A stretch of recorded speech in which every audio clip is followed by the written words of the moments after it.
Good morning, children. අපි සතියක විතර කාලෙකින් තමයි මේ හමු වෙන්නේ. ඔයගොල්ලන්ට මතක ඇති අපි ෆිසිකල් ක්ලාස් එක අන්තිමටම කරේ බදාදා ක්ලාස් එකෙන් තමයි අපි නතර කරේ. ඉතින් ඔයගොල්ලෝ දන්නවා රටේ පවතින වාතාවරණයත් එක්කයි මේ තත්ත්වය ඇති වෙලා තියෙන්නේ.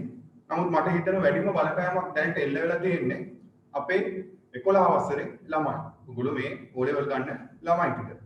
නමුත් පුතේ මතක තියාගන්න මම ගියවරක් පන්තිය නතර කරලා පටන් ගත්ත වෙලේ කිව්වා මම අනිවාර්යයෙන්ම ඔයගොල්ලෝගේ වගකීම බාර ගන්න. මොකද ඔයගොල්ලෝ මාව විශ්වාස කරලා තමයි මගේ පන්තියට ආවේ. ඒ වගකීම අනිවාර්යයෙන්ම මම බාර ගන්න එකේ කතා දෙකක් නැහැ.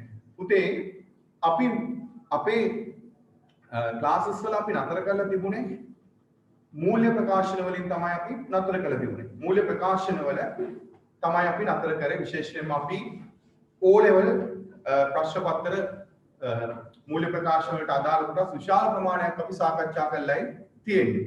එතකොට පුතේ අපි ඒ පාඩමට අපි විශාල බරක් දුන්නා. මොකද මේ O level විභාගෙදී තාමත්ම අත්‍යවශ්‍ය පාඩමක් ඉඳලා. මොකද කොමර්ස් ඉගෙන ගන්න ළමයි අනිවාර්යයෙන්ම මේ මූල්‍ය ප්‍රකාශන පාඩම මුලින් ඉගෙන ගන්න ඕනේ හින්දා. ඔගොල්ලෝ බයක් සැකක් ඇති කරගන්න එපා.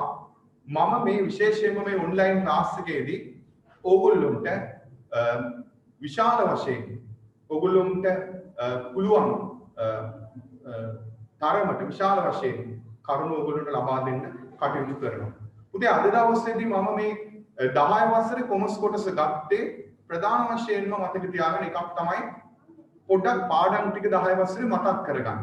මේක අපි නෝට් එකත් එක්කම හදපු ප්‍රශ්න ටිකක් තමයි මේකේ තියෙන්නේ. නෝට් එකත් එක්කම හදපු ප්‍රශ්න ටික තමයි තියෙන්නේ. එතකොට මම අද ඇත්තටම මේ කෝර්ස් කරන්නේ ඕගොල්ලෝ පොඩ්ඩක් මේ අපේ මේ නවීන තාක්ෂණයට සම්බන්ධ කරගෙන කොහොමද මේ වැඩ පිළිවෙල කරන්න කියන එක අවබෝධ කරගන්න.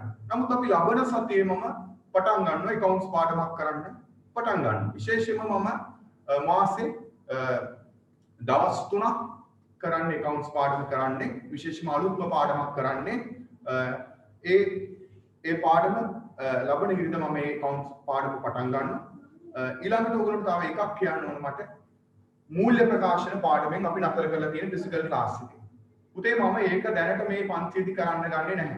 ෆිසිකල් ක්ලාස් එක පටන් ගත්ත ගමන් ඒකේ තියෙන අඩුපාඩු ටික ඔයගොල්ලන්ට ඔක්කොම මම කියලා දෙනවා. ෆිසිකල් ක්ලාස් එක පටන් ගත්ත ගමන් මේ පාඩම සම්පූර්ණයෙන්ම ඔයගොල්ලන්ට ඉවර කරලා දෙනවා. ඊළඟට මම කරන්නේ ඉතුරු පාඩම් ටික තමයි බලාපොරොත්තු වෙන්නේ. ඉතුරු පාඩම් 3 තමයි මම ඔයගොල්ලන්ට කියලා දෙන්න බලාපොරොත්තු වෙන්නේ. ඊට අමතරව මම මේකෙදී මේ ක්ලාස් එකේදී මම පේපර්ස් කරන්න පටන් ගන්නවා. නමුත් ලබන සති 3ම මම කරන්නේ accounts පාඩමක් තමයි කරන්නේ. ඒ හින්දා කිසි කෙනෙකුට බයක් සැකක් ඇති කරගන්න දෙයක් නැහැ. තමන් පන්ති ඉගෙන ගන්න ආකාරයටම මගේ ක්ලාස් එකේදී මේ ඔන්ලයින් ක්ලාස් එකේදී ඔයගොල්ලෝ ඉගෙන ගන්න පුළුවන්. ඔයගොල්ලන්ට පේනවා මම ඉන්න පිටුපස්සේ තියෙන white board එක. මේ white board එකේ ඔයගොල්ලන්ට පුළුවන් සම්පූර්ණයෙන් මම හදන ගණන් ඔයගොල්ලන්ට පැහැදිලිව පේන කිසි ගැටලුවක් නැහැ ඒක. ඒ හින්දා ඔයගොල්ලන්ට පේන ලොකු පරාසයක් මම අරන් කියන මේ ලොකු white board එකක් මටම මේක සවි කරගෙන තියෙන්නේ. මොකද මට මේක ගණන් හදන්න ඕන හින්දා. ඒ හින්දා ලබන ඉරිදා ඉඳන් අපි පටන් ගන්නවා ඊළඟ පාඩම් ටික කරන්න. විශේෂයෙන්ම හොඳ accounts පාඩමක් තමයි අපි කරන්න. නිෂ්පාදන පිළිවෙල වලට තමයි අපි යන්න බලාපොරොත්තුවක් තියෙන පිළිවෙල ලේඛන වලට. ඒතකොට මම ඒක කරන්න කලින් ලබන දවස්පතින්ද විතර වෙනකොට ටියුට් එක දානවා ඔයගොල්ලන්ට. ඒක ඔයගොල්ලන්ට ගන්න තමයි තියෙන්නේ. විශේෂයෙන් මතක තියාගන්න බ්‍රහස්පතින්ද සිකුරාදා වෙනකොට ඔයගොල්ලන්ට මම මේ වෙබ් එකේ අපේ දාලා තියෙනවා. එතකොට ඒක ගන්න පුළුවන්. ඒ හින්දා කිසි කෙනෙක් බයක් සැකක් තියාගන්න එපා. අපි අනිවාර්යයෙන්ම මතක තියාගන්න තාමත් හොඳට පැහැදිලිව ක්ලාස් එකේදී වගේම අනිවාර්යයෙන්ම ඔයගොල්ලන්ට පැහැදිලිව මම මේක කියලා දෙනවා. ඉතින් බයක් සැකක් තියාගන්න එපා. නමුත් හොඳට මතක තියාගන්න ෆිසිකල් ක්ලාස් එක පටන් ගන්න දෙන දවස් වෙනකොට අපි ටක් ගාලා ඒ ක්ලාස් එක පටන් ගත්තොත් එදා ඉඳන් අපි අනිවාර්යෙන් එතන ඉඳන් තමයි යන්නේ. ඒ ක්ලාස් එක තමයි අපි විශාල අවධානයක් යොමු කරන්නේ. නමුත් දැන් මේ රටේ ඇතිලා තියෙන තත්ත්වය අනුව තවදුරටත් මේ ක්ලාසස් නොකර ඉන්න බෑ. ඒ හින්දා තමයි දරුවනේ මම මේක ඕගොල්ලොන්ට කරන්න පටන් ගත්තේ. ඕගොල්ලෝ දන්නවා ගියවර නතර වෙච්ච වෙලාවෙත් මම මේකට ගියේ නැහැ. ඕගොල්ලෝ ඒක දන්නවා. නමුත් මේවර කරන්න දෙයක් නැහැ. මට කරන්න පුළුවන් පරිමදේ තමයි මේ. නමුත් මතක තියාගන්න පුතේ මොනවා වුණත් මට අවස්ථාව ලැබිච්ච සැනින් ඔයගොල්ලෝගේ ෆිසිකල් ක්ලාස් එකට ඇවිල්ලා සියලු කාරණා කියලා දෙන්න මම සැදී පැහැදිලි ඉන්නවා. ඒක ගැන ඔයගොල්ලෝ දන්නවා මම අනිවාර්යෙන් මේ වගකීම ඉෂ්ට කරන්න බැඳිලා ඉන්නේ. right. මම දැනට ඔයගොල්ලන්ට ටියුට් එකක් දාලා තියෙනවා මේ අද සාමාන්‍ය අපි පෙරහුරුවක් විදිහට ඔක්කොට මේ සහභාගී වෙන්න තමයි මේක හදලා තියෙන්නේ මේ බලන්න කොහොමද මේකේ තියෙන වෙනස කියලා බලන්න. එතකොට ඔයගොල්ලන්ට මම ටියුට් එකක් දාලා තිබුණ එක සමහරට ගන්න බැරි වෙන්නේ නැති. හරි. නමුත් මම ප්‍රශ්න ටික දැනට කියන්නම්. ඒ ප්‍රශ්න ටික දැනට ඔයගොල්ලන්ට මම කියන්නම් ප්‍රශ්නෙත් එක්ක කියන්නම්. එතකොට ඔයගොල්ලන්ට පිළිතුරු සපයන්න පුළුවන් නම් ළඟ අම්මා තාත්තා හරි කවුරු හරි සහෝදරයෙක් ඉන්නවනම් කොළ ටිකක් ගෙනල්ලා ළඟ තියාගන්න මම ප්‍රශ්නෙත් එක්කම කියන්න. උගලට විනාඩි දෙකක වගේ කාලයක් දෙනවා පිළිතුරු ලියන්න. ඊට පස්සේ මේ මම ප්‍රශ්නෙට පිළිතුර මම සපයනවා. ඉතින් ඒ හින්දා පුතාලා බයක්ස් එකක් තියාගන්න එපා. හොඳට මතක තියාගන්න. ඕගොල්ලෝගේ මම කලින් කිව්වා වගේ ඕගොල්ලෝගේ වගකීම මම බාර අරගෙන තියෙන එක මම මගේ පන්තිවලට ආපුවාට මම අකුරට ඒක ඉෂ්ට කරන බව ඔයගොල්ලෝ දන්න. right. අපි යනවා ටියුට් එක ගන්න ඕගොල්ලෝ ළඟ තියෙන අය නැති අය ප්‍රශ්න ලියා ගන්න වෙනවා. ටියුට් එක මම කලින් දාතුන නැති අය ප්‍රශ්නේ ලියා ගන්න වෙනවා. ප්‍රශ්න අංක 1. ප්‍රශ්න අංක 1 අපි සාකච්ඡා කරන්නේ ව්‍යාපාරයක් කියන්නේ කුමක්ද? ව්‍යාපාරයක් කියන්නේ කුමක්ද? ප්‍රශ්න අංක 1 ව්‍යාපාරයක් කියන්නේ කුමක්ද? right. මම විනාඩි දෙකක කාලයක් ඔබට ලබා දෙනවා පිළිතුරු සපයන්න.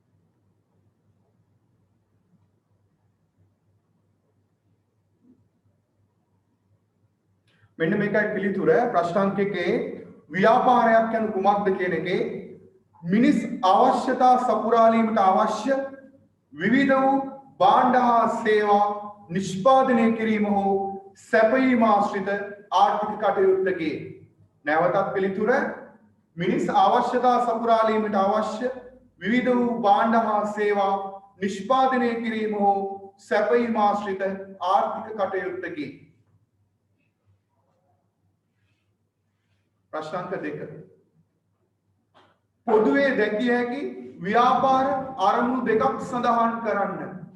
පොදුවේ දැකිය හැකි ව්‍යාපාර අරමුණු දෙකක් සඳහන් කරන්න. ඔබට විනාඩි දෙකක කාලයක් මම ලබා දෙනවා.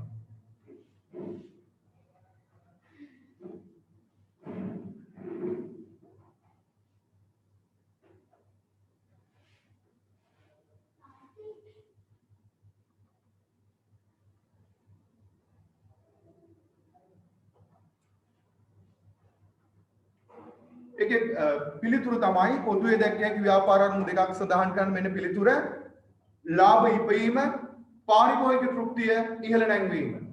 ලාභ ඉපයීම පාරිභෝගික තෘප්තිය ඉහළ නැංවීම. ප්‍රශ්න අංක 3 මිනිස් අවශ්‍යතාවයක් යනු කුමක්ද? මිනිස් අවශ්‍යතාවයක් යනු කුමක්ද? නිදසුන් සහිතව පැහැදිලි කරන්න. මිනිස් අවශ්‍යතාවයක් යනු කුමක්ද? නිදසුන් සහිතව පැහැදිලි කරන්න. ඔබට පුතේ මම විනාඩි දෙකක කාලයක් ලබා දෙනවා පිළිතුරු සැපයීම සඳහා.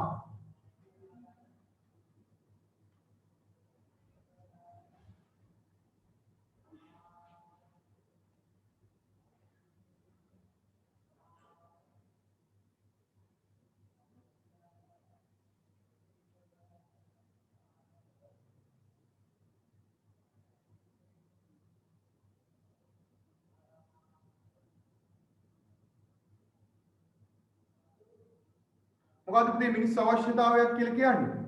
ජීවත් වීම සඳහා මිනිසා විසින් අනිවාර්යෙන්ම සපුරාගත යුතු දෑ මිනිස් අවශ්‍යතා ලෙස හඳුන්වයි.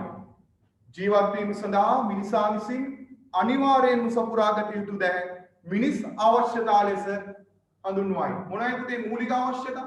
ආහාර, ඇඳුම්, නිවාස. ආහාර, ඇඳුම්, නිවාස. ඊට අමතරව තියෙන මොනවයි තියෙන්නේ? අධ්‍යාපනය, සෞඛ්‍ය, ප්‍රවාහනය, sannivedana. උදේ මතකයිනේ ඈත අතීතයේදීත් එහෙමයි. ඔයගොල්ලන්ට මතකද මම කියලා දුන්නා දඩයම් යුගයේදීත් එහෙමයි නේ පුතේ මූලික අවශ්‍යතාවයන් තිබුණානේ දඩයම් යුගයේදී. කොහොමද ආහාර හොයාගත්තේ? සතෙක් දඩයම් කරලා මස් ටිකක් කෑවා නේද? බඩගින්නට ආහාර අවශ්‍ය වුණා. ඊළඟට විලිවසා ගත්තේ කොහොමද? ගහක කොළ ටිකක් එල්ල ගත්තා. නැත්නම් මැරිච්ච සතෙක්ගේ හමක් එල්ල ගත්තා නේද? වාසස්ථාන හැටියට මොනවයි පාවිච්චි කරේ? වාසස්ථාන හැටියට පාවිච්චි කරා ගල්ගුවක් ගස්වල බෙන් නේද? පාවිච්චි කරා. ඒක අතීතයේදීත් මේවා තිබුණා. නමුත් අද වර්තමානයේ නුඹට විශාල අවශ්‍යතා ප්‍රමාණයක් ඇවිල්ලා තියෙන මොනවයි? විශේෂයෙන්ම ආහාර, ඇඳුම්, නිවාස, අධ්‍යාපනය, සෞඛ්‍ය, ප්‍රවාහනය, සංනිවේදනය අවශ්‍යතා විශාල ප්‍රමාණයක් ඇවිල්ලා තියෙනවා අද වෙනකොට. රයිට්. ඊළඟට ප්‍රශ්නාංක අපි යනවා ප්‍රශ්නාංක 4ට. මිනිස් අවශ්‍යතාවල දැකිය හැකි ලක්ෂණ දෙකක් සඳහන් කරන්න. මිනිස් අවශ්‍යතාවල දැකිය හැකි ලක්ෂණ දෙකක් සඳහන් කරන්න. රයිට්.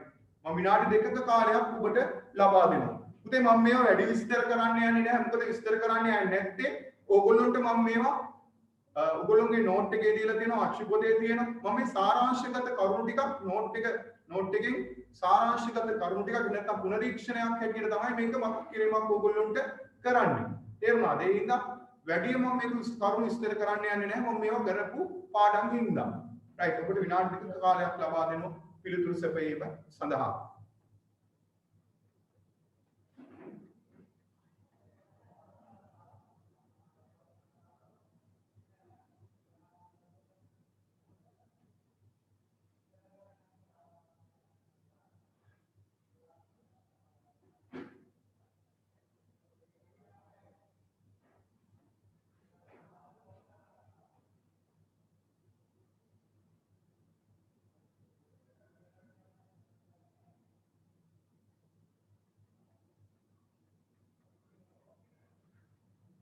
උදේ මොනවයි අවශ්‍යතාව ලක්ෂණ අත්‍යවශ්‍ය වීම පොදු වීම නිර්මාණය කළ නොහැකි වීම අපෙන් අහන්නේ නම් කාරණා දෙකයි ලක්ෂණ අත්‍යවශ්‍ය වීම පොදු වීම නේද ඊළඟට නිර්මාණය කළ නොහැකි වීම සීමිත වීම උදේ මතකයිනේ අවශ්‍යතා අත්‍යවශ්‍යයි ජීවත් වීම සඳහා අපි නේද අනිවාර්යයෙන්ම සපුර ගන්න ඕනේ ඊළඟට පොදුයි සෑම පුද්ගලයෙකුටම අවශ්‍යතා පොදුයි ඊළඟට විශේෂයෙන්ම නිර්මාණය කරන්න බෑ ඊළඟට අවශ්‍යතා තියෙන්නේ සීමිත සංඛ්‍යාවක්. උදේ පිළිතුර දීමේදී අපෙන් අහන්නේ ලක්ෂණ දෙක නම් අපි සඳහන් කරන්න අවශ්‍ය වෙන්නේ ලක්ෂණ දෙකක් පමණයි සඳහන් කරන්න අවශ්‍ය වෙන්නේ. ඊළඟට අපෙන් අහනවා පස්වෙනි ප්‍රශ්නේ උවමනාවක් යනු කුමක්ද? නිදසුන් සහිතව පැහැදිලි කරන්න. උවමනාවක් යනු කුමක්ද? නිදසුන් සහිතව පැහැදිලි කරන්න. මම ඔබට විනාඩි 2ක කාලයක් ලබා දෙනවා පිළිතුරු සැපයීම සඳහා.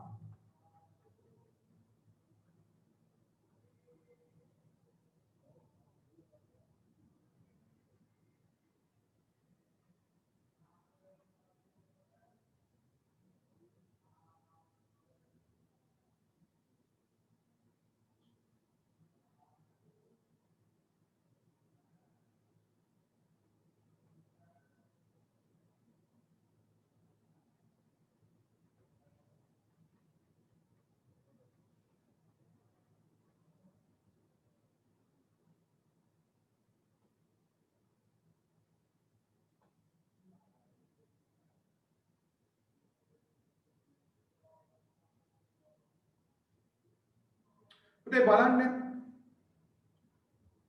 උවමනාවක් කියන්නේ කුමක්ද කියන එකයි අපි පැහැදිලි කරන්න ඕනේ. මොකද්ද මේ උවමනාවක් කියලා කියන්නේ? මිනිස් අවශ්‍යතා සපුරා ගන්නා විවිධ ආකාර උවමනා ලෙස හැඳින්වේ. මිනිස් අවශ්‍යතා සපුරා ගන්නා විවිධ ආකාර උවමනා ලෙස හැඳින්වේ. උදේ බලන්න අවශ්‍යතාවය ආහාර. හැබැයි උවමනාව බත් පාන් ආප්ප ඉන්දියාප්ප පිට්ටු රොටි කඩල මුං ඇට අයිස්ක්‍රීම් කේක් ඕන දෙයක් පුළුවන් ඊළඟට අවශ්‍යතාවය ඇඳුම් නේද උවමනාව සාරි ඈ ඊළඟට ගවුම් කලිසම් නේද ඕනම දෙයක් ඊළඟට අවශ්‍යතාවය නිවාස පැල්පතක ඉන්න පුළුවන් තට්ටු නිවාසයක ඉන්න පුළුවන් බංගලාවක ඉන්න පුළුවන් උවමනාව තේරුණාද රයිට් ඊළඟට අහනවා විශේෂයෙන් මතක තියාගන්න 6 වෙනි ප්‍රශ්නේ අහනවා උවමනාවල දැකිය හැකි ලක්ෂණ දෙකක් සඳහන් කරන්න උවමනාවල දැකිය හැකි ලක්ෂණ දෙකක් සඳහන් කරන්න උවමනාවක ලක්ෂණ දෙකක් සඳහන් කරන්න කියලා අහනවා ඔබට විනාඩි 2ක කාලයක් උදේ මම පිළිතුරු සැපයීම සඳහා ඔබට ලබා දෙනවා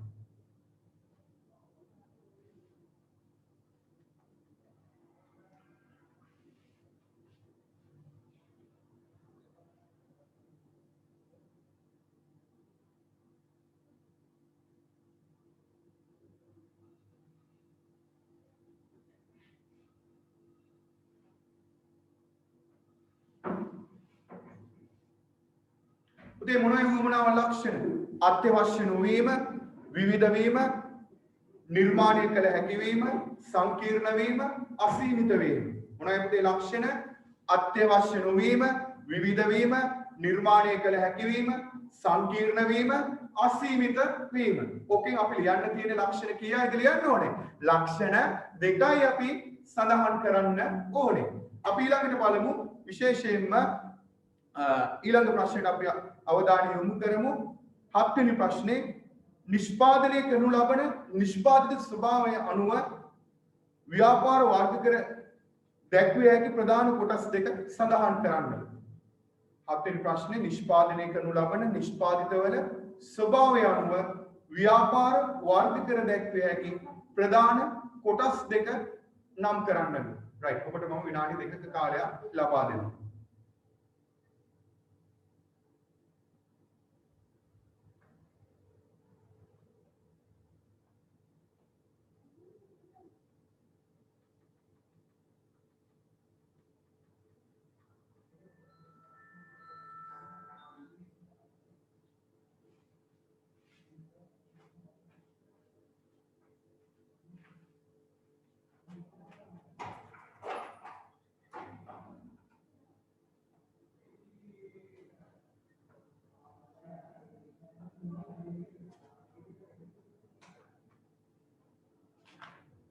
මොනවයි පුතේ කොටස් දෙක? නිෂ්පාදනය කරනු ලබන නිෂ්පාදිත ස්වභාවය අනුව ව්‍යාපාර වර්ග කරන්න පුළුවන් කොටස් දෙක. භාණ්ඩ නිෂ්පාදන ව්‍යාපාරයි, සේවා සැපයීමේ ව්‍යාපාරයි. මොනවයි පුතේ? භාණ්ඩ නිෂ්පාදන ව්‍යාපාරයි, සේවා සැපයීමේ ව්‍යාපාරයි. මොනවයි භාණ්ඩ නිෂ්පාදන ව්‍යාපාර වලට උදාහරණ? මෝටර රථ, විදුලි යුතුන්, චාංගම දුරකථන නේද? ඊළඟට සේවා සැපයීමේ ව්‍යාපාර වලට රූපලාවන්‍ය ආයතන, අධ්‍යාපන ආයතන, බැංකු ආයතන, රක්ෂණ ආයතන වගේ දේවල්. රයිට්. 6 වෙනි ප්‍රශ්නෙට අපි 8 වෙනි ප්‍රශ්නට යන් නිෂ්පාදන සාධක නම් කරන්න. නිෂ්පාදන සාධක 4 උගුළු නම් කරලා පෙන්නන්න පුතාලා මම විනාඩි 2ක කාලයක් ඕගොල්ලන්ට ලබා දෙනවා.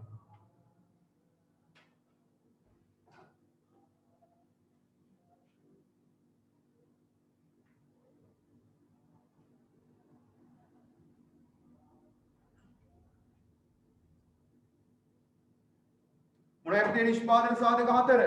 භූමිය, ශ්‍රමය, ප්‍රාග්ධනය, ව්‍යවසාය. ඔයගොල්ලෝ දන්නෝ මේවා. භූමිය, ශ්‍රමය, ප්‍රාග්ධනය, ව්‍යවසාය. මේ කාරණා ඔයගොල්ලෝ දන්නෝ. පාඩම් කරලා ඉඳ දැන් 10 වසරේ දේවල් මේවා. රයිට්. අපි ඊළඟ ප්‍රශ්නයට යන්න දරුවනේ. ප්‍රශ්න 34ක් සාකච්ඡා කරන්නත් අපිට තියෙනවා.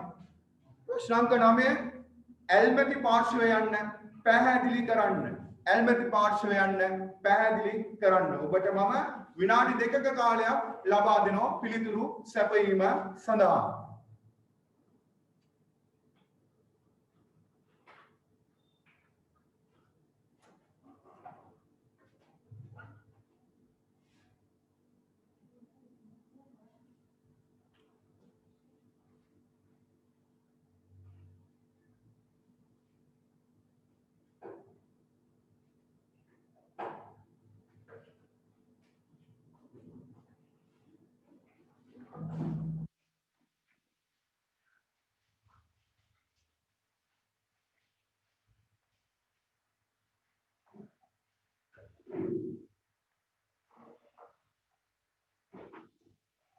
පුතේ ඇල්මැති පාර්ශ්වය කියලා කියන්නේ මොකක්ද?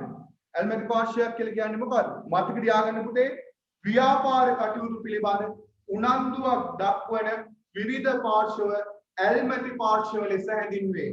ව්‍යාපාර කටයුතු පිළිබඳ උනන්දුවක් දක්වන විවිධ පාර්ශ්ව ඇල්මැති පාර්ශ්ව ලෙස හැඳින්වේ. right. අපි ඊළඟ ප්‍රශ්නයට යමු. ප්‍රශ්න අංක 12 ව්‍යාපාරයක ඇල්මැති පාර්ශ්වය හා ඔවුන්ගේ අරමුණු සඳහන් කරන්න. පුතේ ඇල්මැති පාර්ශ්ව ටික නම් ලියන්න ඔක්කොම වගේ. එක්කෙනෙක්ගේ අරමුණු ලියවනම් ඇති නැත්නම් ගොඩක් වෙලා එනවා අපිට කාලේ තාම අඩු ප්‍රමාණයක් තියෙන්නේ. මම ඔබට විනාඩි 2ක කාලයක් ලබා දෙනවා මේ පිළිතුර සැපයීම සඳහා.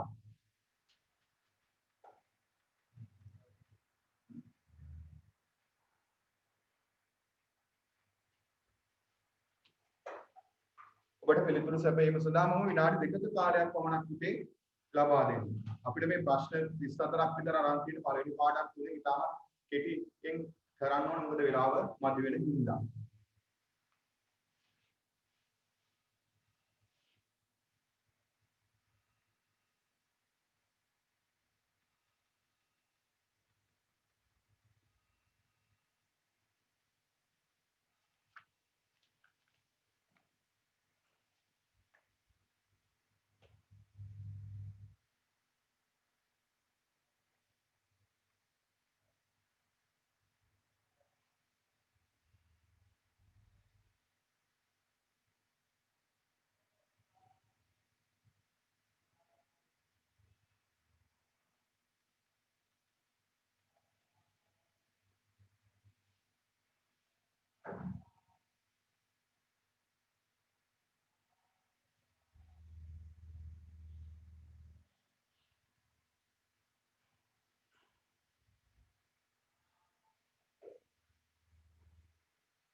පුතේ ඇල්මැති පාර්ශ්වය කවුද? මෙන්න ඇල්මැති පාර්ශ්වය අයිතිකරුවෝ, කළමනාකරුවෝ, ගනුදෙනුකරුවෝ, සැපයුම්කරුවෝ, තරගකරුවෝ, මූල්‍ය ආයතන, සේවකයෝ, රජය, ප්‍රජාව. මම නැවතත් කියනවා අයිතිකරුවෝ, කළමනාකරුවෝ, ගනුදෙනුකරුවෝ, සැපයුම්කරුවෝ, තරගකරුවෝ, මූල්‍ය ආයතන, සේවකයෝ, රජය, ප්‍රජාව. ඊළඟට අහනවා අපේ මේකේ මේ ඇල්මැති පාර්ශ්වවල අරමුණු සඳහන් කරන්න. මම එකක විතරක් කියන්නම්. අයිතිකරුවෝ. අයිතිකරුගේ අරමුණු මොනවයි? ආයෝජනයේ සුරක්ෂිතතාව. ආයෝජනයේ සුරක්ෂිතතාව. ආයෝජනයේ සුරක්ෂිතතාව. ඊළඟ එක ප්‍රමාණවත් ලාභයක් ලැබීම. ව්‍යාපාරයේ අනාගත වර්ධනය. මම ඒක කිව්වේ මොකද ඔකේ ඔක්කොම ලියන්න කිව්වොත් අපිට අද මේ විනාඩි 10ක් විනාඩි 15ක් යන හින්දා. ඒ හින්දායි ඔකේ එක මම කිව්වේ ඒවා ඔයගොල්ලෝ බලාගන්න.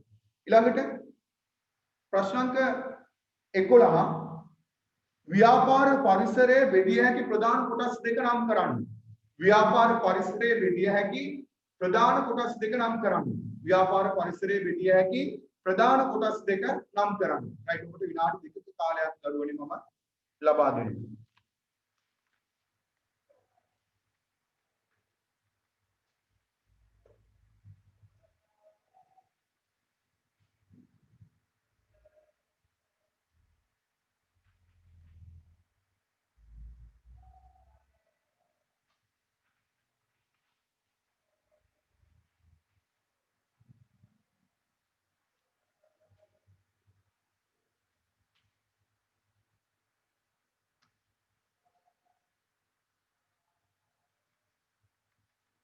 ව්‍යාපාර පරිසරය බෙදන්න පුළුවන් ප්‍රධාන කොටස් දෙක මොනවයි පුතේ? අභ්‍යන්තර පරිසරයයි බාහිර පරිසරයයි. අභ්‍යන්තර පරිසරයයි බාහිර පරිසරයයි. right. අපි ළඟ ප්‍රශ්නෙට යමු.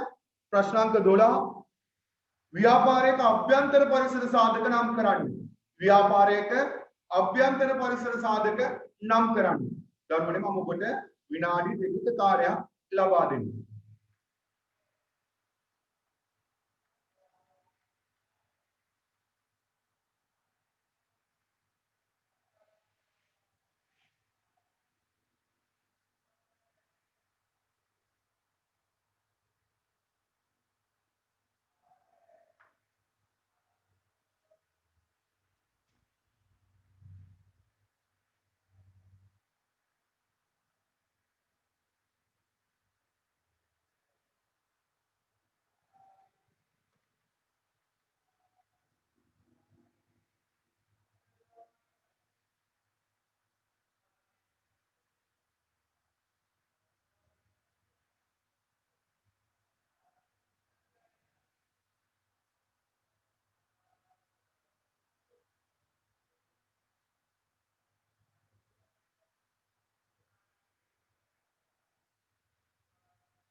පුතේ මොනවයි අභ්‍යන්තර පරිසර සාධක? අයිතිකරුවෝ, කළමනාකරුවෝ, සේවකයෝ. අයිතිකරුවෝ, කළමනාකරුවෝ, සේවකයෝ. right. අපි 13 වෙනි ප්‍රශ්නෙට යමු. ව්‍යාපාරයක බාහිර පරිසර සාධක නම් කරන්න. ව්‍යාපාරයක බාහිර පරිසර සාධක නම් කරන්න. right ඔකට මම විනාඩි 20 කාලයක් ලබා දෙනවා.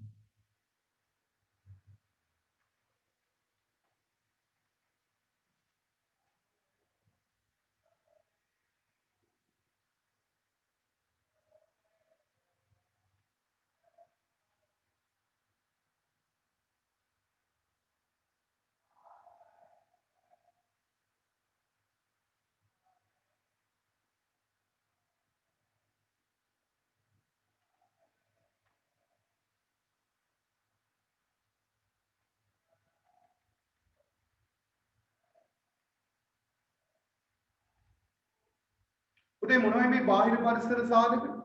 ලියා ගන්න පුතේ. ගනුදෙනු කරුවෝ, ගනුදෙනු කරුවෝ. සැපයුම් කරුවෝ, ගනුදෙනු කරුවෝ, සැපයුම් කරුවෝ, තරඟ කරුවෝ, දේශපාලන පරිසරය, නෛතික පරිසරය, තාක්ෂණික පරිසරය, ආර්ථික පරිසරය, ගෝලීය පරිසරය.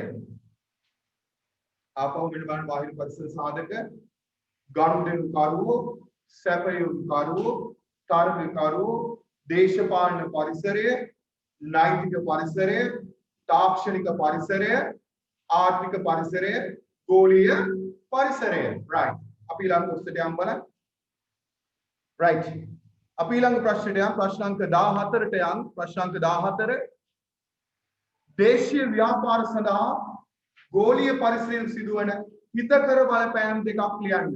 දේශීය ව්‍යාපාර සඳහා ගෝලීය පරිසරයෙන් සිදුවන හිතකර බලපෑම් දෙකක් සඳහන් කරන්න. right ඔබට මම විනාඩි 2ක කාලයක් ලබා දෙනවා. ඉතින් මේ පිළිතුරු සැපයීමේදී අපේ ඉල්ලන ප්‍රමාණය පමණක් අපි ලියුම මැටියට වැඩිය වැඩි කරුණු ලියන්න අවශ්‍යතාවයක් වෙන්නේ නැහැ.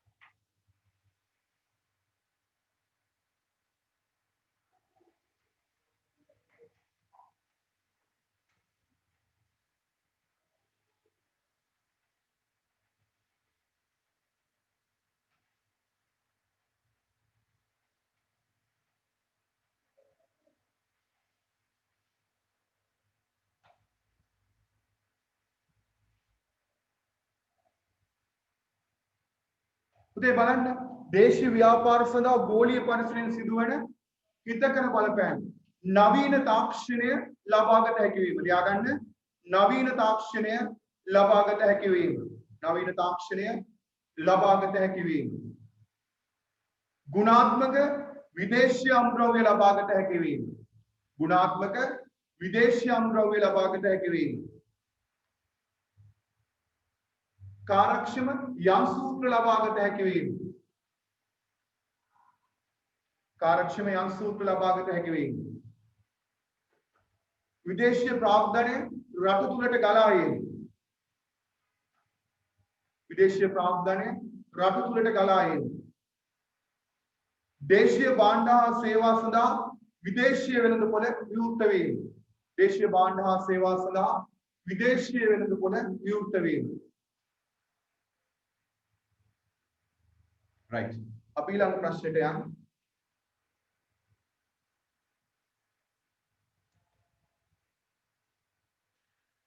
දේශීය ව්‍යාපාර සඳහා අපි ඊළඟ ප්‍රශ්නාංක 15 දේශීය ව්‍යාපාර සඳහා ගෝලීය පරිසරයෙන් සිදුවන අහිතකර බලපෑම් දෙකක් සඳහන් කරන්න දේශීය ව්‍යාපාර සඳහා ගෝලීය පරිසරයෙන් සිදුවන අහිතකර බලපෑම් දෙකක් සඳහන් කරන්න. right ඔබට පුතේ මම විනාඩි 2ක කාලයක් ලබා දෙනවා.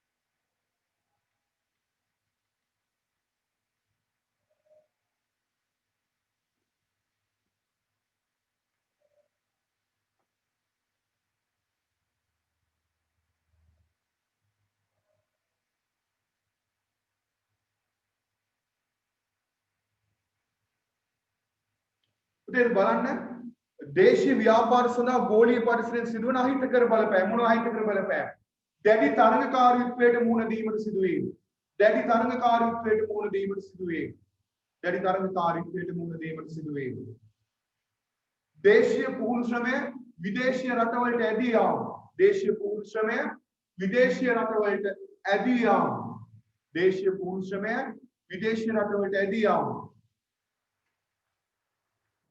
දේශීය ව්‍යාපාරවල පැවැත්ම අස්ථාවර වීම සඳහා දේශීය ව්‍යාපාරවල පැවැත්ම අස්ථාවර වීම සඳහා දේශීය සංස්කෘතියේ අයහපත් වෙනස්කම් ඇතිවීම උදාහරණට තේරෙන්න ඕනේ දැන් අපි ගත්තොත් මේ දේශීය ව්‍යාපාර සඳහා ගෝලීය පරිසරයෙන් සිදුවන අහිතකර බලපෑම් විශේෂයෙන්ම ව්‍යාපාරිකයන්ට දැඩි තරඟකාරී තත්ත්වයන්ට මුහුණ දෙන්න සිද්ධ වෙනවා විදේශ රටවල වල භාණ්ඩ අපේ වෙළඳපොළට ආවයින් පස්සේ අපේ රටේ ඉන්න දේශීය ව්‍යාපාරිකයෝ ඒගොල්ලන්ට සිද්ධ වෙනවා අර විදේශ රටවල් වලින් එන භාණ්ඩ විශේෂයෙන්ම මේ භාණ්ඩ සමග අපේ භාණ්ඩ වෙළඳපොළට ගියන් පස්සේ දැඩි තරඟකාරී තත්ත්වයකට මුහුණ දෙන්න සිද්ධ වෙනවා විශේෂයෙන්ම දැන් අපි චීනෙන් භාණ්ඩ ගෙනන පාවාන් වගේ දේවල් අපේ රටේ පාවාන් නිෂ්පාදකයන්ට විශාල තරගයක් ඇති වෙලා තියෙනවා මේ නිසා ඊළඟට අපේ දක්ෂ වුණු ශ්‍රමිකයෝ මේ හරහා විදේශ රටවල් වලට යන්න පටන් අරගෙන තියෙනවා. ඒ වගේම අපේ සංස්කෘතිය සම්පූර්ණයෙන්ම වෙනස් වෙලා තියෙනවා. පුතාලා දන්නවනේ පාරේ යනකොට නේද?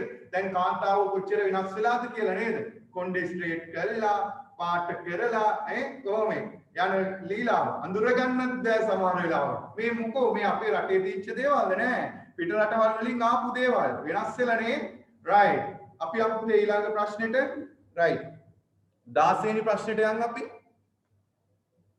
ව්‍යාපාරයක ශක්තින් හා දුර්වලතා සඳහා නිදසුන් දෙක බැගින් සඳහන් කරන්න. ව්‍යාපාරයක ශක්තින් හා දුර්වලතා සඳහා නිදසුන් දෙක බැගින් සඳහන් කරන්න. මම ඔබට විනාඩි 3ක කාලයක් ලබා දෙනවා මේ පිළිතුර සැපයීම සඳහා.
පුතේ බලන්න මොනවයි ව්‍යාපාරික තියෙන ශක්තියින් ලියා ගන්න ශක්තියින් දෙකක් ප්‍රමාණවත් ප්‍රාග්ධනයක් තිබීම ප්‍රමාණවත් ප්‍රාග්ධනයක් තිබීම ප්‍රමාණවත් ප්‍රාග්ධනයක් තිබීම පළවෙනි දෙක කලමනාකරුවන්ගේ අත්දැකීම් කලමනාකරුවන්ගේ අත්දැකීම්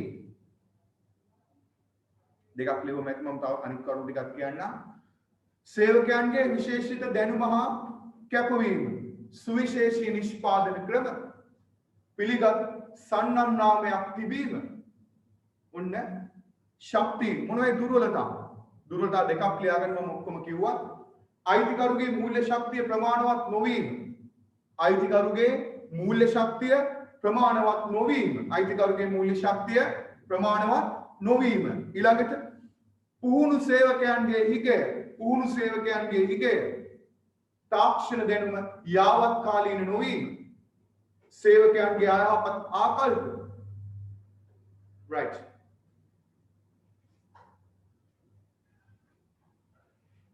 උදේ දැන් අපි දැන් ඇත්තටම මේ ඔයගොල්ලන්ට පේනවා ඇති මම මේ ප්‍රශ්න හදලා තියෙන සියල්ලම නෝට් එකට හදලා තියෙනවා මම ආපහු සැරයක් ඔයගොල්ලන්ට මේ රිවිෂන් එකක් කරන්නේ මේ 10 වසරේ පාඩම් 3 මතක් කිරීමක් තමයි කරන්නේ මේක ඔයගොල්ලෝ පටලව ගන්න එපා ප්‍රධාන ප්‍රශ්න පත්‍රයක් නෙවෙයි මේක. පොඩක් නෝට් එක අර කාලෙකින් ගිය අවුරුද්දේනේ අපි අවසාන වාටකේ 2019 දිනේ කරේ 2019 මුල් ජනවාරි පෙබරවාරි මාර්තු වගේ තමයි අපි මේක කරේ. හින්න තමයි නැවත වතාවක් මතක් කිරීමකටයි අපි කරන්නේ. මොකද ලබන ඉරිදා අපි කරන්නේ 11 වසරේ accounts පාඩමකට තමයි අපි යන්නේ. සති 3ක්ම අපි ලබන මාසෙ කරන්නේ accounts කරන්නේ. අන්තිම සතිය තමයි පේපර් එකකට අපි යන්නේ. පේපර් එකකට යනකොටත් අපි ඔයගොල්ලන්ට මේ ප්‍රශ්න පත්‍රේ කලින් දාමු පිළිතුරු ලියලා ගෙදරදී හදා ගන්න පුළුවන්. ඊට පස්සේ මම සාකච්ඡාවට යන්නේ. නමුත් අපි ලබන ඉරිදා අපි කරන්නේ account කොටසක් තමයි පුතේ අපි කරන්න බලාපොරොත්තු වෙන්නේ. right. අපි ඊළඟ ප්‍රශ්නයට යමු පුතේ. ප්‍රශ්න අංක 17 ව්‍යාපාරයකට ඇති අවස්ථා හා තර්ජන සඳහා නිදසුන් දෙක බැගින් සඳහන් කරන්න. ව්‍යාපාරයකට ඇති අවස්ථා හා තර්ජන සඳහා නිදසුන් දෙක බැගින් සඳහන් කරන්න. පුතේ මම ඔබට විනාඩි 3ක කාලයක් ලබා දෙනවා මේ මේකට පිළිතුරු සැපයීම සඳහා.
right අපි බලමු මොනවයි ව්‍යාපාරික අවස්ථා සඳහා නිදසුන් මොනවයි. ඔයගොල්ලෝ දෙකක් පමණක් ලියව ඇති පිළිතුරට මේ අනිත් ඒවා මම සියල්ල පිළිතුරු සැපෙවුවා දෙකක් ලියා ගන්න. පාරිභෝගිකයන්ගේ ජීවන රටාව වෙනස් වීම. පාරිභෝගිකයාගේ ජීවන රටාව වෙනස් වීම. පාරිභෝගිකයාගේ ජීවන රටාව වෙනස් වීම. රාජ්‍ය විසින් අඩුපොලි ණය ක්‍රම හඳුන්වා දීම. රාජ්‍ය විසින් අඩුපොලි ණය ක්‍රම හඳුන්වා දීම. රාජ්‍ය විසින් අඩුපොලි ණය ක්‍රම හඳුන්වා දීම. ඊළඟට ව්‍යාපාර සඳහා බදු සහන ලබා දීම. නව නගර නිර්මාණය. අධිවේගී මාර්ග ඉදිකිරීම. දැන් බලන්න පුතේ අපි ගත්තොත් මේ පාරිභෝගිකයාගේ ජීවන රටාව වෙනස් වීම කියන්නේ දැන් අද අපිට බොහොම කාර්යබහුල ජීවිතයක් අපි ගත කරන්නේ. එදා අපේ අම්මලා තාත්තලා විශේෂයෙන්ම 3-5 ටික කෙටුවේ ගෙදර නේද?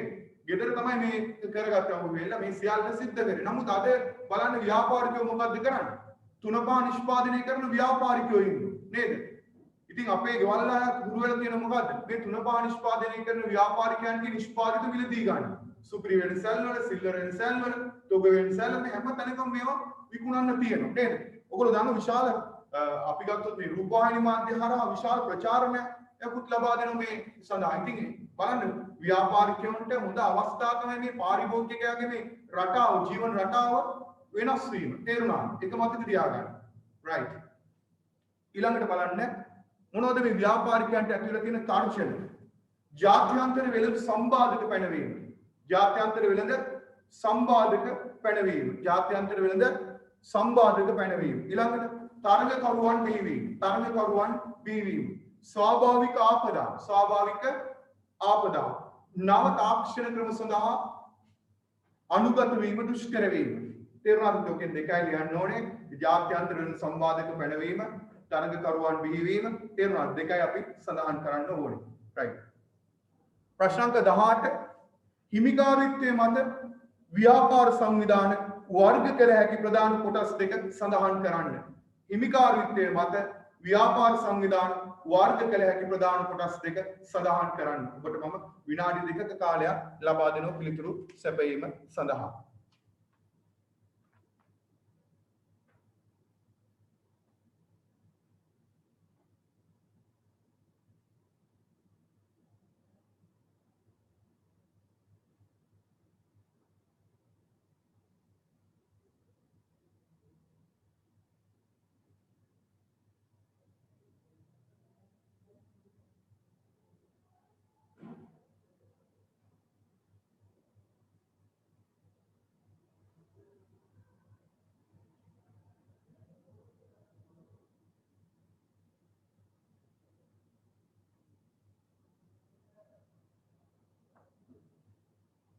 මොනවයි පුතේ හිමිකාරත්වයේ මත ව්‍යාපාර සංවිධාන වර්ග කරන්න පුළුවන් ප්‍රධාන කොටස් දෙක පෞද්ගලික අංශීය ව්‍යාපාර සංවිධානයයි රාජ්‍ය අංශීය ව්‍යාපාර සංවිධානයයි පුතේ පිළිතුර ලියා ගන්න පෞද්ගලික අංශීය ව්‍යාපාර සංවිධාන රාජ්‍ය අංශීය ව්‍යාපාර සංවිධාන හරිනේ රයිට් ප්‍රශ්න අංක 19 අරමුණු අනුව ව්‍යාපාර සංවිධාන වර්ග කළ හැකි ප්‍රධාන කොටස් දෙක නම් කරන්න ප්‍රශ්න අංක 19 අරමුණු අනුව ව්‍යාපාර සංවිධාන වර්ග කළ හැකි ප්‍රධාන කොටස් දෙක නම් කරන්න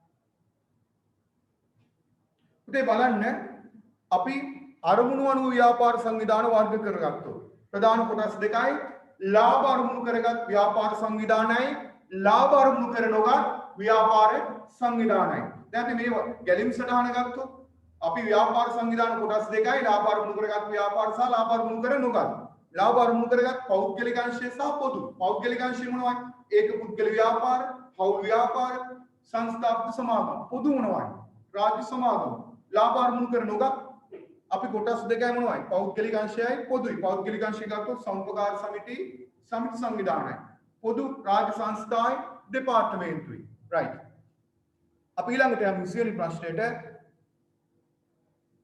පරිමාණය අනුව ව්‍යාපාර සංවිධාන වර්ග කළ හැකි ප්‍රධාන කොටස් දෙක ප්‍රධාන කොටස් නම් කරන්න පරිමාණය අනුව වර්ග කරන්න පුළුවන් ප්‍රධාන කොටස් දෙක නම් කරන්න රයිට් ඉතින් මම ඔබට විනාඩි 2ක කාලයක් ලබා දෙනවා පිළිතුරු සැපයීම සඳහා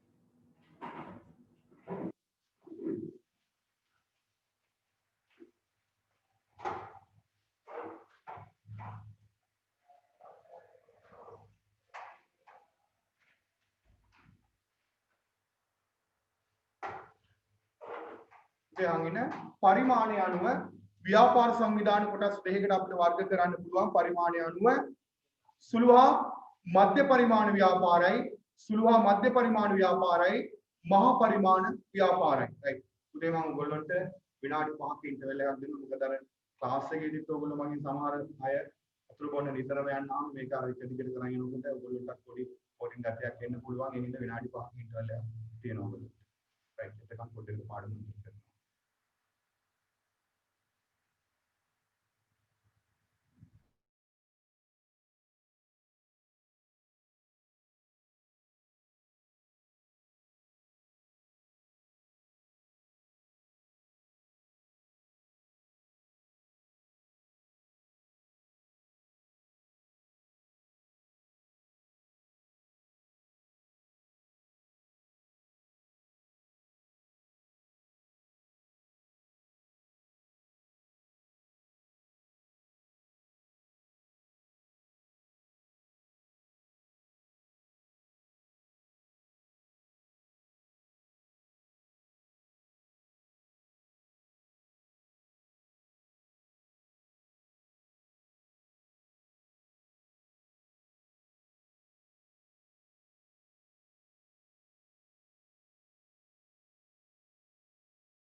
රයිට් පුතේ ඉන්ටර්වල් එක ඉවරයි. අපි එමු 21 වෙනි ප්‍රශ්නෙට එන්න. ඒක පුද්ගල ව්‍යාපාරයක ලක්ෂණ දෙකක් සඳහන් කරන්න. ඒක පුද්ගල ව්‍යාපාරයක ලක්ෂණ දෙකක් සඳහන් කරන්න. පුතේ ලක්ෂණ දෙකක් ලිව්වම ඇති.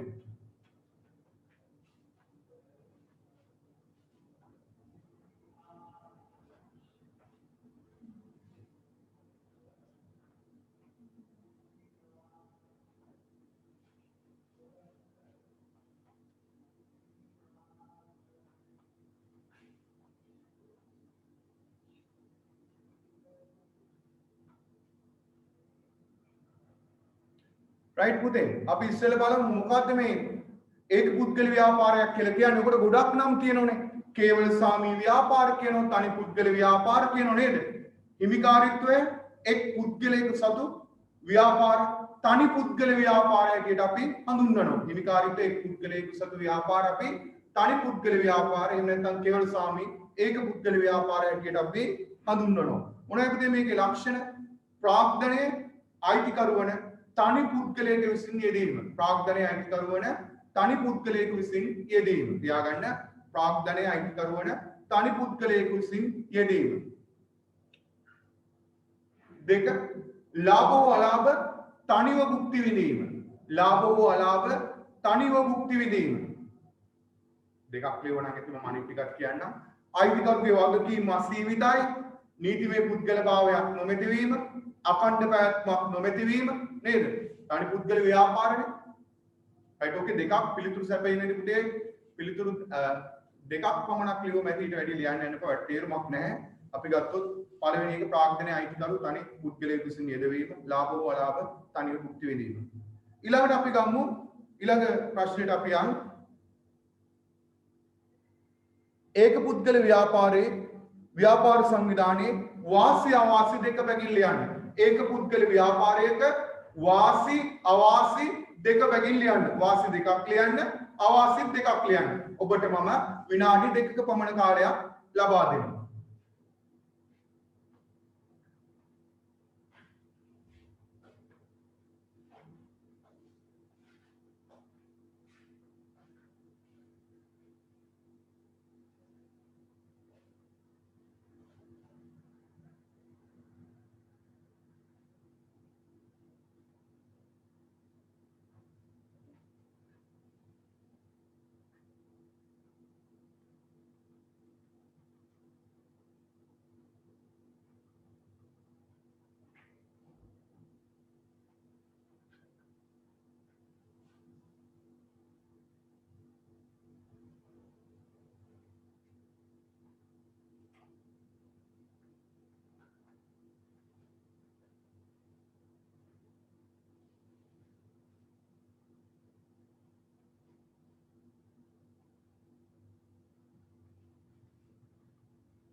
ලියන්න වාසි එක පුද්ගල ව්‍යාපාරයේ වාසි පහසුවෙන් ආරම්භ කළ හැකි වීම.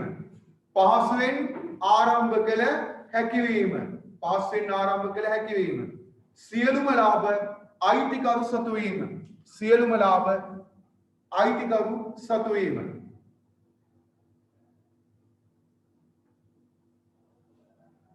පුතේ ලියන්න එක පුද්ගල ව්‍යාපාරික අවාසි අයිතිකරුගේ වගකීම් අසීමිත වීම.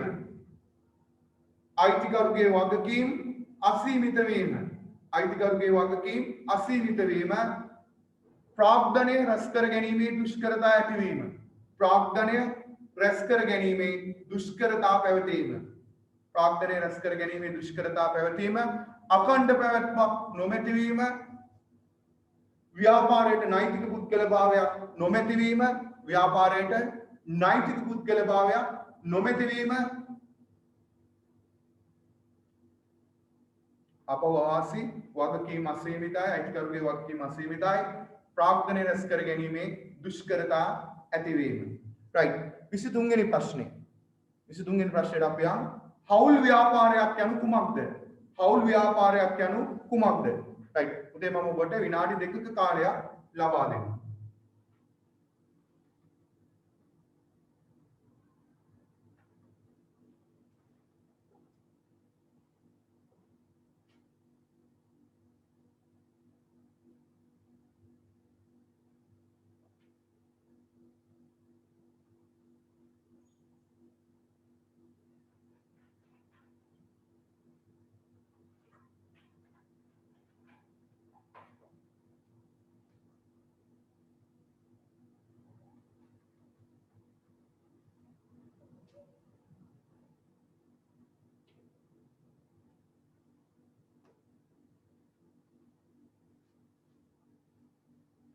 හවුල් ව්‍යාපාරයක් යන කුමක්ද? ලියන්න පිළිතුර ලාභ ලැබීමේ අරමුණින් පොදුවේ පවත්වාගෙන යන ලාභ ලැබීමේ අරමුණින් පොදුවේ පවත්වාගෙන යන පුද්ගලයන් අතර පවත්නා සම්බන්ධතාව හවුල් ව්‍යාපාරයක් ලෙස හැඳින්විය හැකිය. ලාභ ලැබීමේ අරමුණින් පොදුවේ පවත්වාගෙන යන පුද්ගලයන් අතර පවත්නා සම්බන්ධතාව හවුල් ව්‍යාපාරයක් ලෙස හැඳින්විය හැකිය.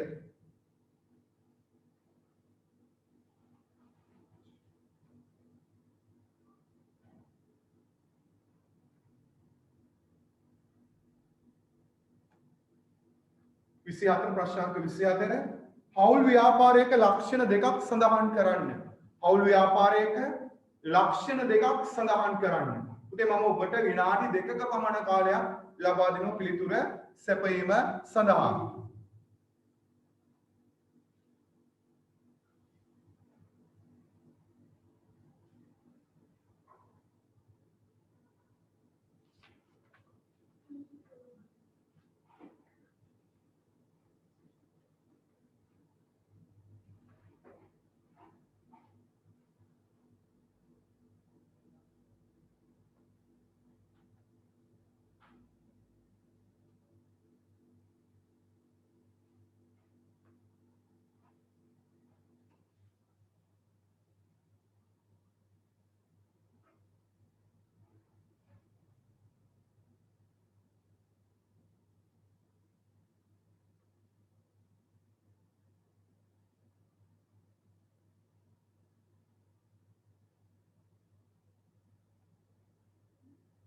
ते මොනවයි හවුල් ව්‍යාපාරික ලක්ෂණ? සමාජික සංඛ්‍යාව. සමාජික සංඛ්‍යාව. ते සමාජික සංඛ්‍යාව කී අවමය 2යි උපරිමය කී 20යි. අවමය 2යි උපරිමය 20යි. ඊළඟට හවුල්කරුවන්ගේ වගකීම් අසීමිත වීම. හවුල්කරුවන්ගේ වගකීම් අසීමිත වීම. නෛතික පුද්ගලභාවයක් නොමැතිවීම. අකණ්ඩ පැවැත්මක් නොමැතිවීම. सामाजिक संख्याව අවමය 2යි උපරිමය 20යි. ඊළඟට හවුල්කරුවන්ගේ වගකීම් අසීමිතයි. නෛතික පුද්ගලභාවයක් නොමැතිවීම. අඛණ්ඩ පැවැත්මක් නොමැතිවීම. රයිට්. ඉතින් මම මේවා වැඩි විස්තර කරන්න යන්නේ නැත්තේ මම ඕගොල්ලෝ දන්නවා මේ පාඩම් කරලා විස්තර කරලා සියලු දේවල් කරලා තියෙනවා. මම විස්තර කරන්න යන්නේ කෙටි විස්තර කිරීමක් පමණයි මේකෙදි සිද්ධ කරන්නේ. අපි ඊළඟට යන් ප්‍රශ්නාංක 25ට හවුල් ව්‍යාපාර ක්‍රමයේ වාසි අවාසි දෙක බැගින් ලියන්න.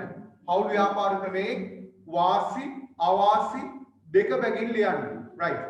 වාසි දෙකක් ලියන්න, අවාසි දෙකක් ලියන්න.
හවුල් ව්‍යාපාර ක්‍රමයේ වාසි මොනවයි? පහසුවෙන් ආරම්භ කළ හැකි වීම. පහසුවෙන් ආරම්භ කළ හැකි වීම. වැඩි ප්‍රාග්ධනයක් රැස් කරගත හැකි වීම. ලියාගන්න පුතේ පහසුවෙන් ආරම්භ කළ හැකි වීම. වැඩි ප්‍රාග්ධනයක් රැස් කරගත හැකි වීම. හවුල්කරුවන් සතු විවිධ දක්ෂතා ප්‍රයෝජනයට ගත හැකි වීම. වගකීම් හවුල්කරුවන් අතර බෙදී යාම. වගකීම් හවුල්කරුවන් අතර බෙදී යාම. වගකීම් හවුල්කරුවන් අතර බෙදී යාම. ඊළඟ ලියන්න පුතේ අවාසි. මොනවද පුතේ හවුල් ව්‍යාපාරික තියෙන අවාසි? අසීමිත වගකීම් ලියා ගන්න. අසීමිත වගකීම්. ලාභය හවුල්කරුවන් අතර බෙදී යාම. ලාභය හවුල්කරුවන් අතර බෙදී යාම. අකණ්ඩ පැවැත්මක් නොමැති වීම. නෛතික පුද්ගලභාවයක් නොමැති වීම. හැබැයි ඔකේ කරුණු දෙකක් ලිව්වම ඇති හොඳේ. ඔක්කොම ලියන්න යන්න ඕනේ නැහැ. අසීමිත වගකීම්, ලාභය හවුල්කරුවන් අතර බෙදී යාම, අකණ්ඩ පැවැත්මක් නොමැති වීම, නෛතික පුද්ගලභාවයක් නොමැති වීම. තේරුණාද? රයිට්. අපි ඊළඟ ප්‍රශ්නෙට යමු. ප්‍රශ්නාංක 26ට යමු. ප්‍රශ්නාංක 26 සංස්ථාපිත සමාගම් වල ලක්ෂණ දෙකක් සඳහන් කරන්න. සංස්ථාපිත සමාගම් වල ලක්ෂණ දෙකක් සඳහන් කරන්න. සංස්ථාපිත සමාගම් වල ලක්ෂණ දෙකක් සඳහන් කරන්න. උදේ මම ඔබට විනාඩි 2ක කාලයක් ලබා දෙනවා.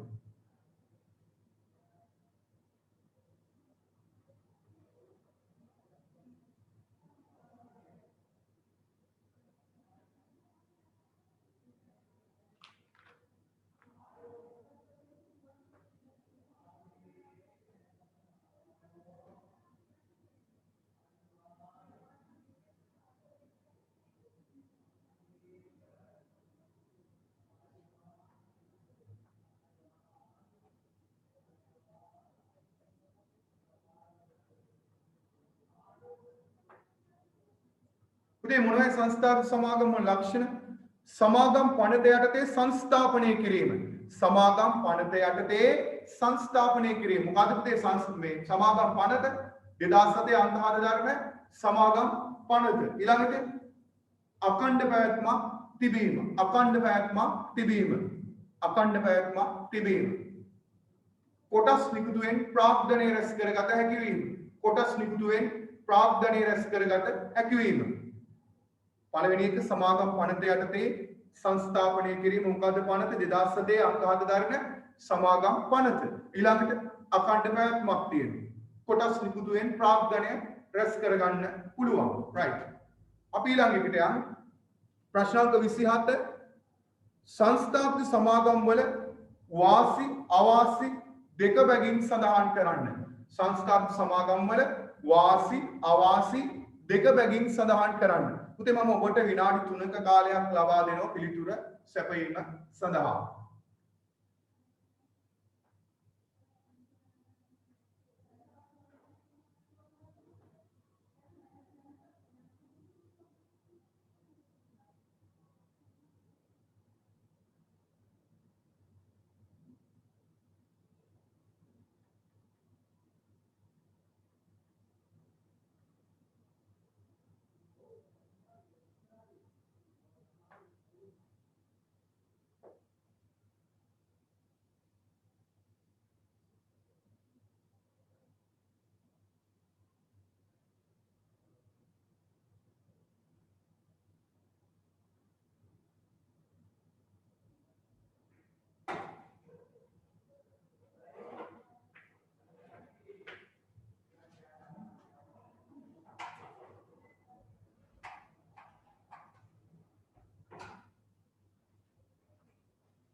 පුතේ මොනවයි සංස්ථාපිත සමාගම් වල වාසි?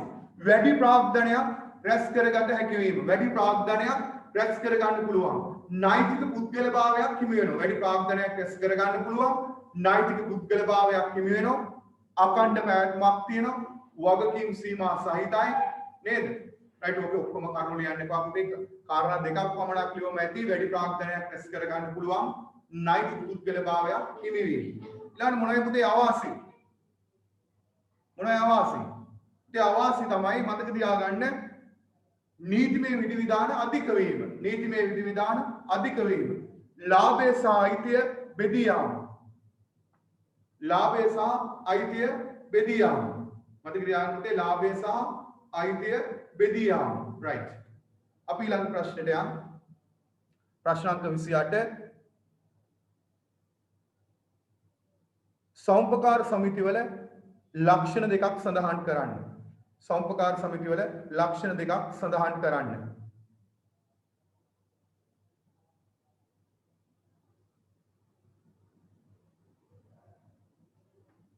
සෞම්පකාර සමිතිවල ලක්ෂණ දෙකක් සඳහන් කරන්න.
පුතේ මොනවයි සම්පකාර සමිතිවල ලක්ෂණ? ප්‍රජාතන්ත්‍රවාදී පාලනයක් පැවතීම. ප්‍රජාතන්ත්‍රවාදී පාලනයක් පැවතීම ස්වේච්ඡා හා විවෘත සමාජිකත්වය. ස්වේච්ඡා හා විවෘත සමාජිකත්වය ලක්ෂණ දෙකයි අහලා තියෙන්නේ නේද? අපි ලක්ෂණ දෙකක් ලියුවම ඇති. ඊළඟට බලන්න 29 වෙනි ප්‍රශ්නේ සම්පකාර ව්‍යාපාරයේ වාසි අවාසි දෙක බැගින් සඳහන් කරන්න. වාසි අවාසි දෙක බැගින් සඳහන් කරන්න. පුතේ ඔබට මම විනාඩි 2ක කාලයක් ලබා දෙන පිළිතුරු සැපයීම සඳහා.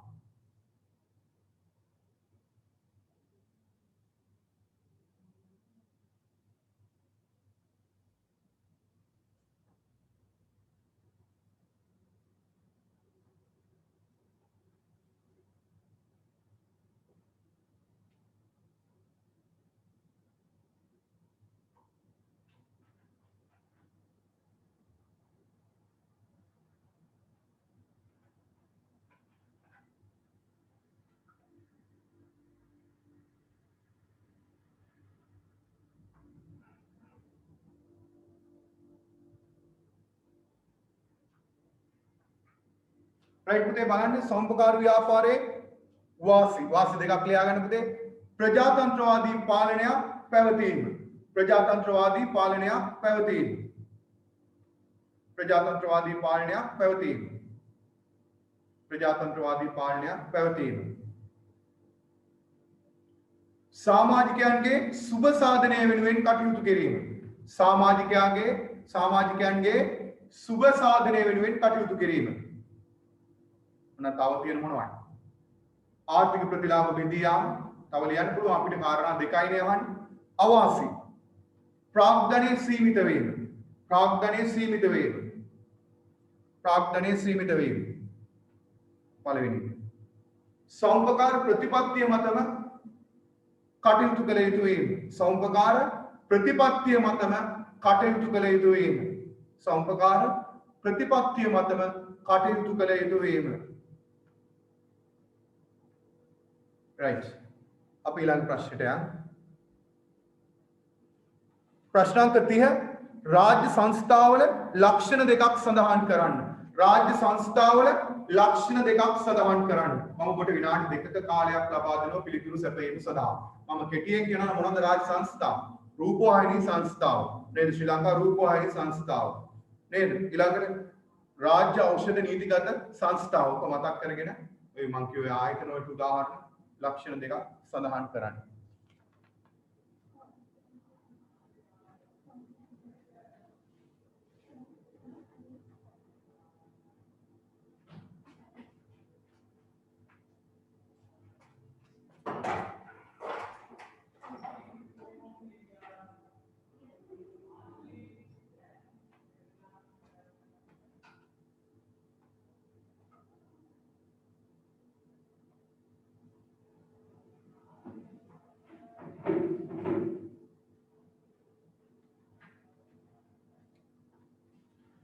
පුතේ මොනවයි රාජ්‍ය සංස්ථාව ලක්ෂණ?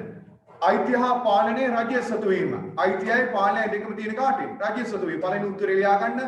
අයිතිය හා පාලනය රජය සතු වීම. නෛතික පුද්ගලභාවයක් තිබීම. දෙක නෛතික පුද්ගලභාවයක් තිබීම. තව තියෙනවා අඛණ්ඩ පැවැත්මක් තිබීම.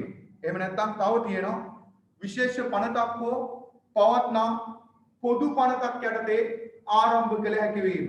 විශේෂ පනතක් හෝ පවත්නා පොදු පනතක් යටතේ ආරම්භ කළ හැකි වීම.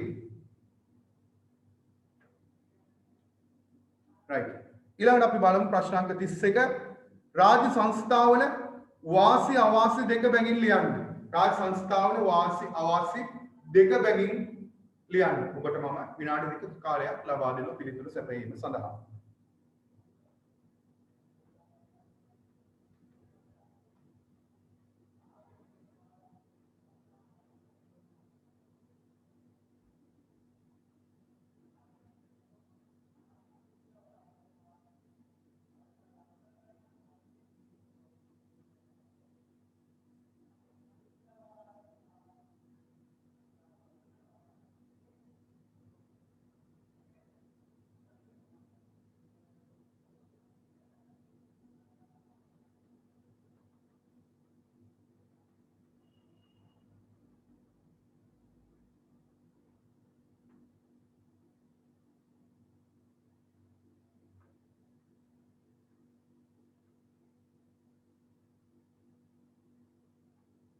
පුතේ බලන්න රාජ්‍ය සංස්ථාවල වාසි ලියන්න පළවෙනි වාසිය අත්‍යවශ්‍ය සේවා සම්පාදනය සඳහා උචිත වීම. අත්‍යවශ්‍ය සේවා සම්පාදනය සඳහා උචිත වීම. අත්‍යවශ්‍ය සේවා සම්පාදනය සඳහා උචිත වීම. උදාහරණ නිදසුන් ලංකාව විදුලි බල මණ්ඩලය අපිට අත්‍යවශ්‍ය සේවාවක් නේද සපයන්නේ. ඊළඟට පෞද්ගලික අංශයේ ඒකාධිකාරී බලපෑම් අවම කිරීමට දායක වීම. පෞද්ගලික අංශයේ ඒකාධිකාරී බලපෑම් අවම කිරීමට දායක වීම. නිදසුනක් ශ්‍රී ලංකා ගමනාගමන මණ්ඩලය නේද ප්‍රයිවට් බස් එකේ ඉදි ගමන් ස්ට්‍රයික් කරනවා. එතකොට කවුද පිට වෙන්නේ? ශ්‍රී ලංකා ගමනාගමන මණ්ඩලයේ තියෙන බස් රථ ටික CTB බස් රථ ටික. ඔයගොල්ලන්ට මතකයිනේ ඔයගොල්ලෝ දන්නවනේ ඔයගොල්ලෝ නේද පුතා? රයිට්. ඊළඟට බලන්න අවාසි. මොනවයි අවාසි?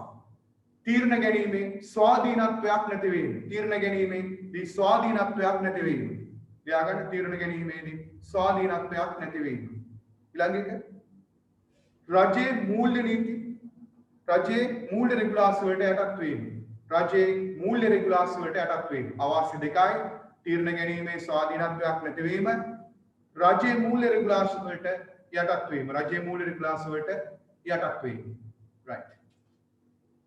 අපි ඊළඟට යන දෙපාර්තමේන්තුවට ප්‍රශ්න අංක 32 රාජ්‍ය දෙපාර්තමේන්තු වල ලක්ෂණ දෙකක් සඳහන් කරන්න. රාජ්‍ය දෙපාර්තමේන්තු වල ලක්ෂණ දෙකක් සඳහන් කරන්න. ඉතින් මම ඔබට පිළිතුරු සැපයීමට විනාඩි 2ක කාලයක් පමණක් ලබා දෙනවා. මම නිකන් නිදසුනක් කියන්නම්. ශ්‍රී ලංකා දුම්රිය දෙපාර්තමේන්තුව, ශ්‍රී ලංකා තැපැල් දෙපාර්තමේන්තුව අන්න ඔයයි ලක්ෂණ දෙකක් සඳහන් කරන්න.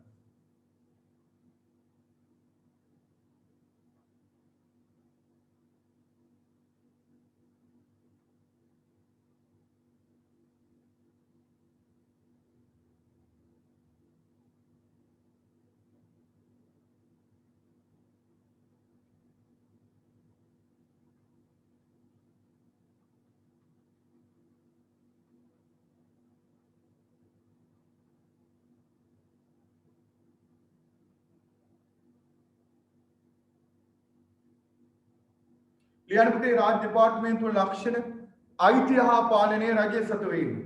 අයිතිය හා පාලනය රජය සතු වීම. මුළුමනින්ම අයිතිය හා පාලනය තියෙන කාටද? රජයට. නීතිමය කටයුතු වලදී දෙපාර්තමේන්තුවේ ප්‍රධානියා සිය නිලනාමයෙන් කටයුතු කිරීම. නීතිමය කටයුතු වලදී දෙපාර්තමේන්තුවේ ප්‍රධානියා සිය නිලනාමයෙන් කටයුතු කිරීම. දෙකයි ඕන තව තියෙන මොනවද? අකණ්ඩ පැවැත්ම ඕන තරම් ලියන්න පුළුවන්. අරමුදා රජය මගින් සැපයීම අපිට ඕන තරම් පිළිතුරු සපයන්න පුළුවන්.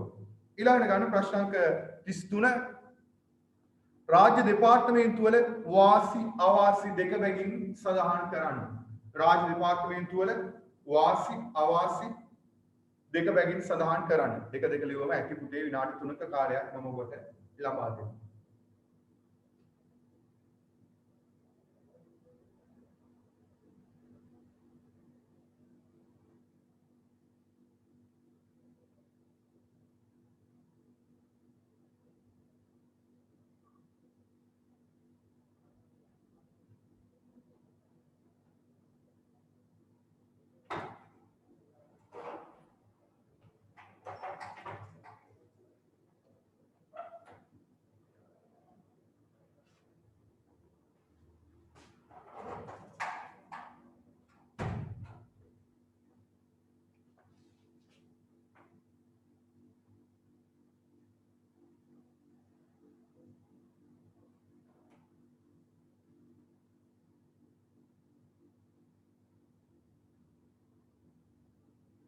මොනවයි දෙපාර්තමේන්තු වල තියෙන වාසි?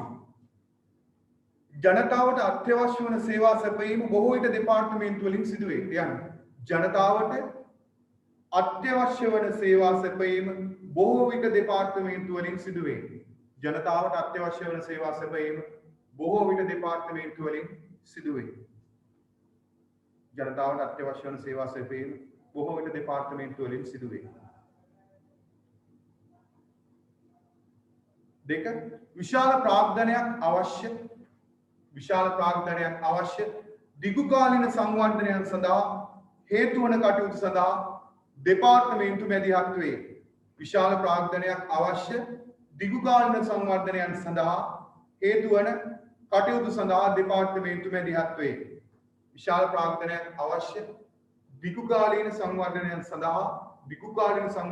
සඳහා හේතු වන කටයුතු සඳහා දෙපාර්තමේන්තු මැදිහත් වේ. right ඊළඟට ලියන්න අවාසි දෙකක් ලියන්න පුතේ. අවාසි එක ලියන්න රජයේ මූල්‍ය නීති සංග්‍රහය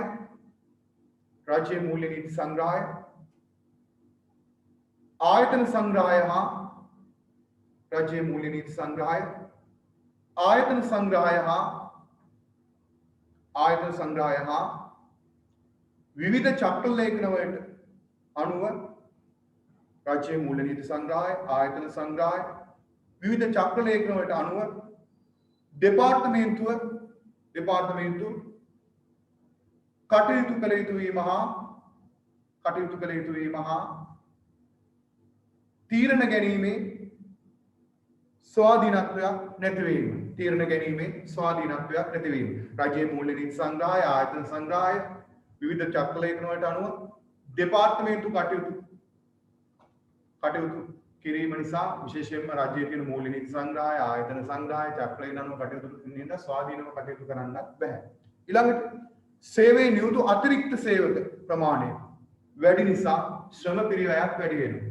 සේවයේ නියුතු අතිරික්ත සේවක සංඛ්‍යාව වැඩි හින්දා ශ්‍රම පිරිවැයක් වැඩි වෙනවා. විශේෂයෙන්ම ওই දෙපාර්තමේන්තු වල විශාල පිරිසක් සේවයේ යෙදෙනවා. අපේ රටේ ඉන්න අය ගොඩක් කැමති මේ රාජ්‍ය ආයතන වල වැඩ කරන්න. right. අපි ඊළඟ ප්‍රශ්නෙට යමු.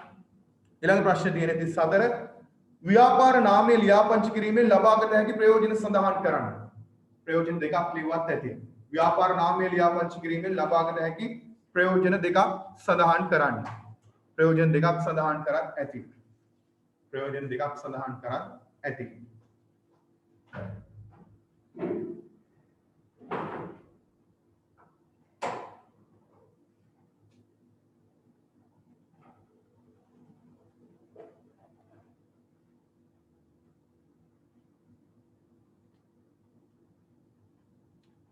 මොනක්ද ප්‍රයෝජන?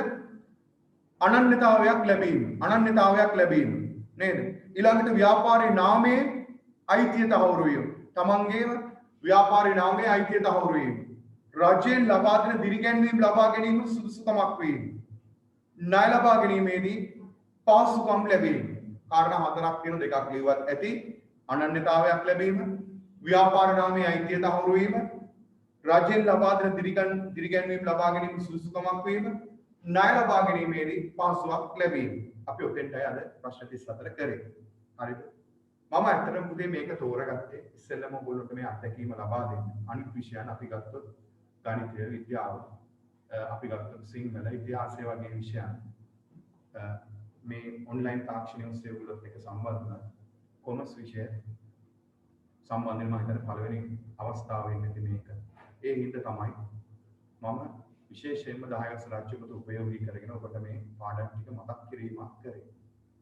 තේරුණාද? මම වැඩි විස්තර වලට මේක ගියේ නැහැ. විස්තර කරන්න අවශ්‍යතාවයක් නැහැ. මොකද හේතුව මේ උගන්ලා තියෙන කරුණු නැවත මතක් කිරීමක් සඳහා තමයි ඔබට කරේ. මම ලබන ඉරිදා 10:45 ඉඳන් 12 කාලෙක ඔබට කරනවා. 11 වසරේ එකවුන්ට් පාඩමක් තමයි කිරීමට බලාපොරොත්තු වෙන්නේ. ඒ හින්දා ඔබ දැනට ඔබ කරන ෆිසිකල් ක්ලාස් එකේ යන පොත මේවා ලියන්න යන්න එපා. අලුතින් පොතක් ගන්න, පිටුවස්තුවක විතර පොතක් ගන්න අරගෙන මම අලුත්ම පාඩමක් තමයි කරන්නේ. එතකොට ඒකේ ටියුට් එක මම දානවා මේකේ දාලා තියෙනවා. ලෙසන් වල ඒකෙන් ඔයගොල්ලන්ට ගන්න පුළුවන්. කිසි ප්‍රශ්නයක් නැහැ. එතකොට ඒ හින්දා ඒ ටියුට් එක ළඟ තියාගන්න. එතකොට අලුත් පාඩමක් තමයි කරන්නේ. ඒකයි මම ඔබට කිව්වේ අලුත් පොතක් ගන්න කියලා. ඔබට පේනවා ඇති මම ඊපස්සේ තියෙන මේ වයිට් බෝඩ් එක. ඔබට හොඳට පේනවා ඇති මට ගණන් පහසුවෙන්ම මේක හදන්න පුළුවන් විදිය ඔබට පේනවා ඇති. සහ ලෙක්චර් මිනිම් සියල්ල ඔබට මේක හදන්න පුළුවන් විදිය තේරෙනවා ඇති. ඒ හින්දා ලබන සතිය අපි ඇත්තටම පටන් ගන්න අලුත්ම කවුන්ස් පාඩමකින් ඒක ඇත්තේ අලුත් පොතක් ගන්න අර පරණ පොතේ යන්න එපා. ඔය වෙලාවම හරි රාජ්‍ය අපිට නැවත දැනුම් දීමක් කරනවාම ෆිසිකල් ක්ලාස් එක පටන් ගන්න දුන්න වෙලේ මම මූල්‍ය ප්‍රකාශන ගැලපී සුදාන ඉතුරු ටික එකේ කරනවා. එහෙනම් මේකේ බලාපොරොත්තු වෙන්න අපි ඉතුරු කොමර්ස් පාඩම් ඉතුරු කවුන්ස් පාඩම් දෙකක් සහ කොමර්ස් පාඩම් කළා ඊට අමතරව අපි හැම සෑම මාසෙකම අවසාන සතිය අපි එක්ක පළවෙනි ප්‍රශ්න පත්‍රයක් එහෙම නැත්නම් දෙවෙනි ප්‍රශ්න පත්‍රයක් කරන් තමයි බලාපොරොත්තු වෙන්නේ. ඒ හින්දා සහභාගී වෙච්ච සියලු දෙනාටම දේරුවන් සරණයි. මම මාව විශ්වාස කරලා ඔයගොල්ලෝ ආපු එක බොහොම ස්තුතියි. ඒ හින්දා කරන්න දෙයක් නැහැ පුතේ. මට මෙහෙම කරන්න සිද්ධ වුණේ මේ රටේ ඇති වෙච්ච වාතාවරණය හින්දා. නමුත් ෆිසිකල් ක්ලාස් එක පටන් ගත්ත ගමන් නැවතත් මම ඔයගොල්ලොත් එක්ක හමු වෙනවා. ලබන ඉරිදා මේ වෙලාවටම ඔයගොල්ලන්ට පුළුවන් ඔන්ලයින් තාක්ෂණ නිවුස් එක සම්බන්ධ වෙන්න. මේකට සම්බන්ධ වෙච්ච බැරි කෙනෙක් ඉන්නවා නම් අපේ වීඩියෝස් බලන්න පුළුවන් අපේ වෙබ් එක හරහා. මේ වීඩියෝ එක හෙට බලන්න පුළුවන්. දැන් බලන්න බැහැ. හෙට බලන්න පුළුවන්.